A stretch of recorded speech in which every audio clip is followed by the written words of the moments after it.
আসসালামু আলাইকুম। সবাইকে স্বাগত জানাচ্ছি আজকের আরও একটি ইউনিক রেসিপিতে। আজকের রেসিপি থাকছে আলুর দম, একটু ডিফারেন্ট আলুর দম। তো সেজন্য আমি বড় সাইজের ৩টা আলু নিয়েছি।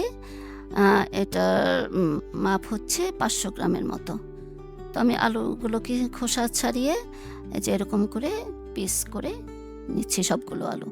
তো ধুয়ে এটাকে সেদ্ধ করে নিতে হবে। আমি চুলায় পানি বসিয়েছি। পানিটা একটু গরম হওয়ার পর আলুগুলোকে দিয়ে দিব। এখানে আমি আর কোনো কিছু দেইনি, কোনো লবণও দেইনি, শুধু আলুটাকে পানি দিয়ে খুব ভালো করে সেদ্ধ করে নিব। এই রান্নাটা কিন্তু অনেক কম সময়েই করা যায় এবং অল্প মশলাতেই হয়ে যায়। তো আলু কিন্তু সেদ্ধ হয়ে গিয়েছে।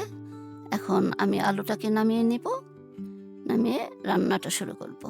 চুলায় প্যান বসিয়েছি, দিয়ে দিলাম পরিমাণ মতো তেল। পরিমাণ না একটু বেশি দিয়ে ফেলেছি পরিমাণের চাইতে। তো এখন দিয়ে দিলাম ৩টা তেজপাতা, ৫টা আস্ত শুকনা মরিচ। আচ্ছা, এখানে একটা কথা বলি, এখানে একটু জিরার ফোড়ন দেওয়ার দরকার ছিল, আমি ভুলে গিয়েছিলাম। এখন দিয়ে দিলাম ১ চা চামচ আদার পেস্ট, শুধু আদা। তো যেহেতু আমি আগে ভুলে গিয়েছি জিরাটা দিতে, এখন আস্ত জিরা দিয়ে দিলাম ১/৪ চা চামচ। তো এটা জিরাটার ফোড়নটা আগে দিলে ভালো হতো। তো ফোড়ন চলে আসার পরে ওই সেদ্ধ করা আলুগুলো দিয়ে দিলাম, পানি সহ দিলাম। এখন দিয়ে দিলাম পরিমাণ মতো লবণ আর হচ্ছে গোটা গরম মশলা। এনে ২ টুকরো দারুচিনি আর ৩টা এলাচি। দিয়ে দিলাম ১/২ চা চামচ হলুদের গুঁড়া। এ রান্নায় কিন্তু ওইরকম আর কোনো মশলাই লাগবে না। এখন হলুদের গুঁড়া দিয়ে খুব ভালো করে নেড়ে নিচ্ছি। এখন বলক চলে আসছে, দিয়ে দিচ্ছি টমেটো সস, ২ টেবিল চামচ টমেটো সস। এখানে টমেটো সসের পরিবর্তে টমেটো পিউরিও দেওয়া যাবে।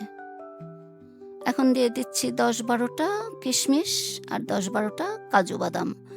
বাদাম কিশমিশ না দিলেও সমস্যা নেই, তবে দিলে খেতে একটু বেশি ভালো লাগে। এখন দিয়ে দিলাম ৩টা কাঁচামরিচ ফালি করে।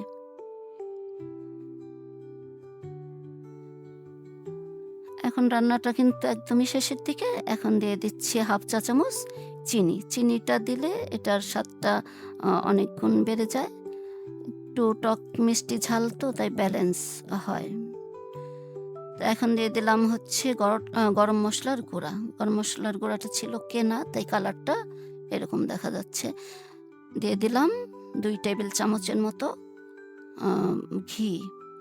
ঘিটা যার যার পরিমাণ মতো দিয়ে নিলেই হবে।